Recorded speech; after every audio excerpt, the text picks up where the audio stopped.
जय हिंद दोस्तों, मैं क्षितिज यादव। आप देख रहे हैं मेरे यूट्यूब चैनल सक्सेस मेयर पर। दोस्तों, मैं आपको बता दूं, जो उत्तर प्रदेश पुलिस क्रम चल रहा है उसमें मैं आपको रीजनिंग और हिंदी लगभग ख़त्म कर दिया हूँ। ख़त्म क्या कर दोस्तों, दो 4 5 10 टॉपिक है, उसको मैं आपको बताऊँगा। इसी क्रम में मैं आपको जो उत्तर प्रदेश पुलिस में यूपी जीके आता है दोस्तों, यूपी जीके की बात की जाए तो उत्तर प्रदेश पुलिस नहीं, चाहे वो जूनियर असिस्टेंट हो, चाहे बीडीओ का पेपर हो, चाहे लेखपाल का पेपर हो, चाहे उत्तर प्रदेश एसआई हो, चाहे उत्तर प्रदेश पुलिस हो, यानी वो यूपी का कोई भी पेपर आप देने जा रहे हैं यूपी अधीनस्थ से, तो सब में हिंदी यूपी जीके ये सब आता है। तो यूपी जीके का आज मैं आपको सिलेबस बताऊंगा। यूपी उत्तर प्रदेश पुलिस में जीके में उत्तर प्रदेश पुलिस में क्या सिलेबस है, और उसका पहला टॉपिक आपको पढ़ाऊंगा, यानी उत्तर प्रदेश सामान्य परिचय क्या है। इसको मैं आपको 2 पार्ट में कराऊंगा। पहला पार्ट आज सामान्य परिचय, उसका सिलेबस जान लेते हैं। उसके बाद यही सामान्य परिचय 1 पार्ट माउंट कराऊंगा। इस तरह से मैं आपको यूपी जी खत्म कर दूंगा। उसके बाद जो भी मैं कहा था जीके जीएस, जिसमें polity, history, geography, economy video डाल दिया हूँ, आप पढ़ते रहिए। उसी क्रम में आज मैं आपको यूपी जी का पहला पार्ट यानी यूपी जी का शुरू कर दिया हूँ। यहाँ से आप देखिए, पहला है यूपी जी के पाठ्यक्रम। यूपी जी के पाठ्यक्रम की बात की जाए, यानी उत्तर प्रदेश पुलिस में जो जीके का पाठ्यक्रम है वही देखेंगे। इसमें पाठ्यक्रम में पहला है उत्तर प्रदेश का सामान्य परिचय, यानी उत्तर प्रदेश का सामान्य परिचय हमें जानना है। कब गठन हुआ, कब इसका राजधानी क्या थी, क्या नाम था पहले, क्या आया, क्या क्या इसके कितने जिले थे पहले, यही सब जानना है दोस्तों। उसके बाद भारत उत्तर प्रदेश का भूगोल, यानी उत्तर प्रदेश के भूगोल कहा कि मतलब उत्तर प्रदेश में क्या अधिक पैदावार होता है, क्या नहीं होता है, नदी कौन सी हैं, यह सब उत्तर प्रदेश भूगोल में आ जाएगा।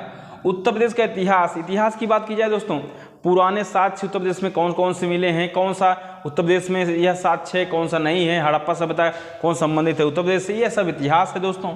बात की जाए उत्तर प्रदेश प्रशासन और राज्य व्यवस्था, उत्तर प्रदेश प्रशासन में किस तरह का शासन प्रशासन यहाँ पे है, कितनी लोकसभा कितनी राज्यसभा सीटें हैं, यहाँ पे सब जानना है दोस्तों।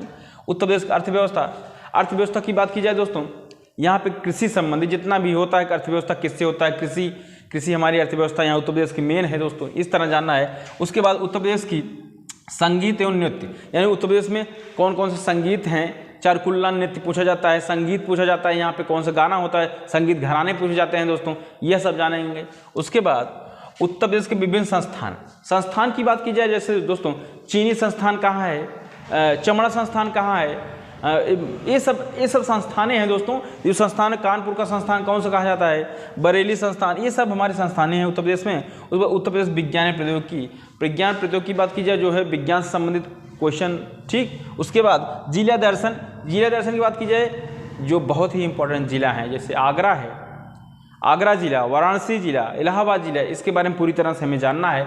कितने यहाँ पे सदस्य हैं, कितने यहाँ पे विधायक बनते हैं, कितने सांसद बनते हैं, विविध मतलब सब मिला के। तो उसी क्रम में मैं आपको आज पहली बार पढ़ाने जा रहा हूँ उत्तर प्रदेश का सामान्य परिचय, पहला टॉपिक। उत्तर प्रदेश सामान्य परिचय में पहले हम जानेंगे दोस्तों इसका सामान्य परिचय क्या है। इसको मैं आपको 2 पार्ट में पढ़ाऊंगा। पहला कुछ पार्ट आज बता रहा हूँ, उसके बाद कल इसका पार्ट दूसरा लाऊंगा। तो आप केवल एक मिनट से देखते रहिए, अपना नोट्स बनाते रहिए, ठीक है दोस्तों। सामान्य परिचय में पहला है राज्य का पुनर्गठन। बात की जाए उत्तर प्रदेश जो राज्य है, इसका पुनर्गठन कब हुआ फिर दोबारा, तो 1 नवंबर 1956 को राज्य का पुनर्गठन हो जाता है दोस्तों, ठीक। अब राज्य का पुनर्गठन होता है 1 नवंबर 1956 को। उसके बाद बात आती है राज्य का नाम।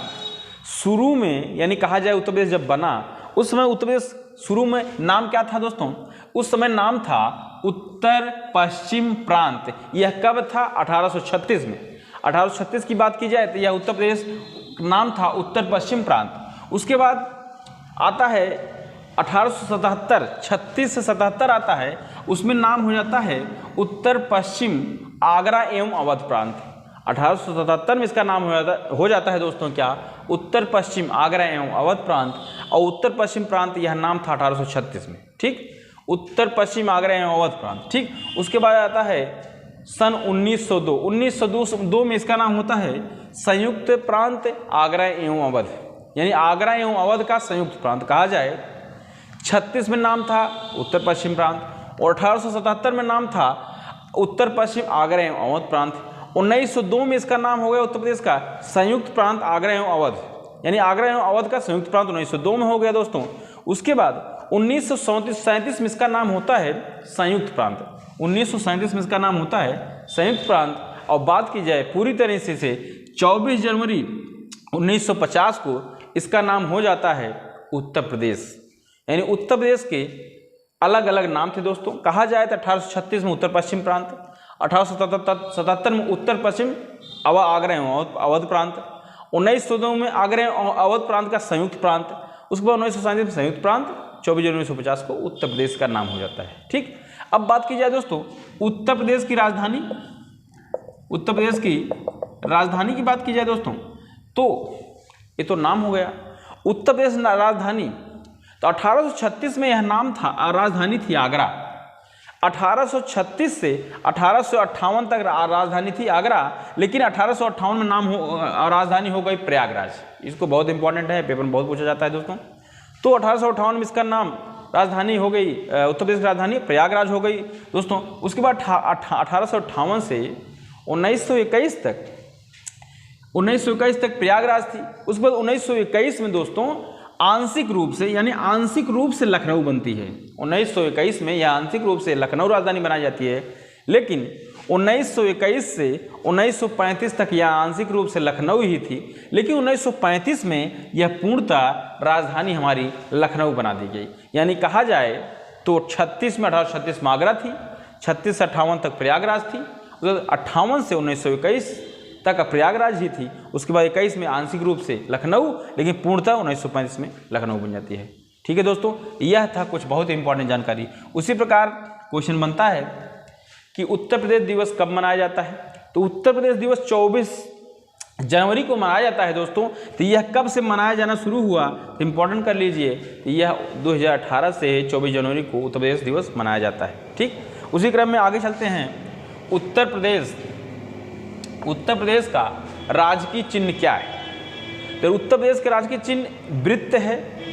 वृत्त के अंदर एक गोला और है दोस्तों, यानी एक वृत्त है, वृत्त के अंदर, वृत्त के भीतर 2 मछली और तीर कमान। वृत्त के भीतर 2 मछली तीर कमान। तो ध्यान दीजिएगा, यह एक ऐसे रहता है, उसी में एक लाइन और इसे बनी रहती है। यह गंगा जमुना का मिलन, मतलब गंगा जमुना का सिंबल है, उसके अंदर मछली बनी रहती है दोस्तों दोनों तरफ से। उसके बाद यहाँ पे तीर धनुष बना रहता है। यानी कहने का मतलब है उत्तर प्रदेश जो राजकीय चिन्ह है, एक वृत्त, उसमें उसके भीतर 2 मछली, तीर धनुष कमान, ये सब ध्यान दीजिएगा। राजकीय पशु क्या है उत्तर प्रदेश का, 12 सिंगा है। राजकीय पुष्प क्या है, पलाश है। राजकीय पक्षी क्या है, सारस क्रॉन्च। यह क्वेश्चन बहुत इंपॉर्टेंट है, पूछा जाता है पक्षी। ठीक, राजकीय वृक्ष अशोक वृक्ष। राजकीय मछली, राजकीय खेल क्या है, मछली नहीं दोस्तों, राजकीय खेल हॉकी है। राजकीय खेल हॉकी है। तो यह कुछ इंपॉर्टेंट राजकीय चिन्ह है जो मैं आपको बता चुका हूँ। और मैं आपको बता दूँ, अभी मैं आपको बताया एक पार्ट और लाऊंगा समान परिचय में, पूरा नहीं हुआ है। अब देख लें तो उत्तर प्रदेश एनसीआर में शामिल उत्तर प्रदेश के जिले। अच्छा, एनसीआर क्या होता है दोस्तों, नॉर्थ सेंटर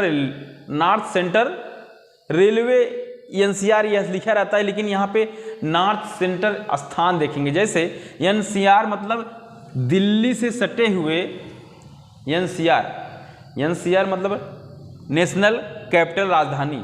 ठीक है, ठीक है, नेशनल कैपिटल राजधानी में ध्यान दीजिएगा दोस्तों। जो हमारे उत्तर प्रदेश के जिले हैं, कितने दिल्ली से सटे हुए केंद्र से, वही देखेंगे। हमारे 8 जिले ऐसे हैं उत्तर प्रदेश के जो दिल्ली से सटे हुए हैं, जैसे गौतम बुद्ध नगर, गाजियाबाद, मेरठ, मुजफ्फरनगर, महापुर, बागपत, शामली, बुलंदशहर। ठीक, तो ये 8 जिले हैं, गौतम बुद्ध नगर, गाजियाबाद, मेरठ, मुजफ्फरपुर, हापुड़, बागपत, शामली, बुलंदशहर। ये हमारे 8 जिले हैं दोस्तों जो एनसीआर में शामिल हैं, केंद्र में दिल्ली में शामिल हैं, दिल्ली से सटे हुए राज्य हैं। एनसीआर एक स्थान है दोस्तों। एनसीआर मतलब उत्तर में ऐसे कुछ जिले हैं, जो राज्य हैं, जिसको एनसीआर कहा जाता है। उससे सटे हमारे उत्तर प्रदेश के 8 जिले हैं, यह देख लीजिए। आपका पहला पार्ट था, मैं आपको समान परिचय में दूसरा पार्ट भी लाऊंगा। आपको अच्छा लगा हो तो लाइक शेयर सब्सक्राइब कमेंट जरूर करिए दोस्तों। धन्यवाद।